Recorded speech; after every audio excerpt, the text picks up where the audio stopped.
আজকে কয়েকটা তোপসে মাছ নিয়ে নিয়েছি, ফ্রাই করব। ফ্রাই করার জন্য এখানে একটু বেসন, চালের গুঁড়ো, কালো জিরে, লঙ্কার গুঁড়ো, হলুদ, ধনেপাতা নিয়ে নিয়েছি। এগুলো এতে আছে সব, মানে সব রকমের নিয়ে নিয়েছি। লবণও দিয়ে দিয়েছি। এটাকে একটু জল দিয়ে মেখে নেব। বেসনটা মেখে নিয়েছি, এতে 1 চিমটে খাওয়া সোডা দেবো, একটু মচমচে হবে।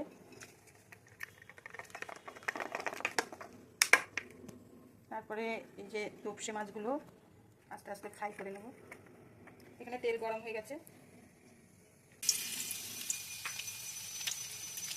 এটাই আগে ম্যারিনেট করে রেখেছিলাম লবণ, হলুদ আর একটু লেবু দিয়ে, যাতে একটু গন্ধটা না করে। সেই জন্য লেবু দিয়ে ম্যারিনেট করে রেখেছিলাম।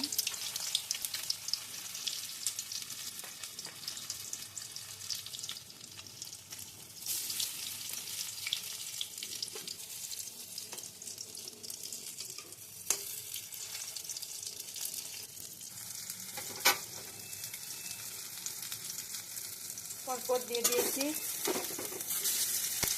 তার সঙ্গে একটু ধনেপাতা দিয়েছিও ভালো লাগবে।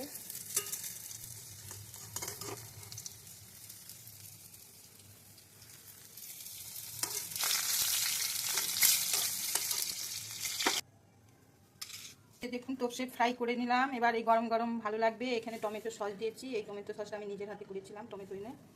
আর কাঁচা পেঁয়াজ, লঙ্কা আর লেবু নিয়েছি, যার যেরকম মনে হবে খেতে সেই রকম খাবে। একটু বিকেলের সন্ধ্যের সময় চায়ের সঙ্গে ভালো লাগবে। ভালো লাগলে লাইক শেয়ার করবেন, কমেন্ট করবেন, পাশে থাকবেন। আপনারাও ভালো থাকবেন, আমি ভালো আছি।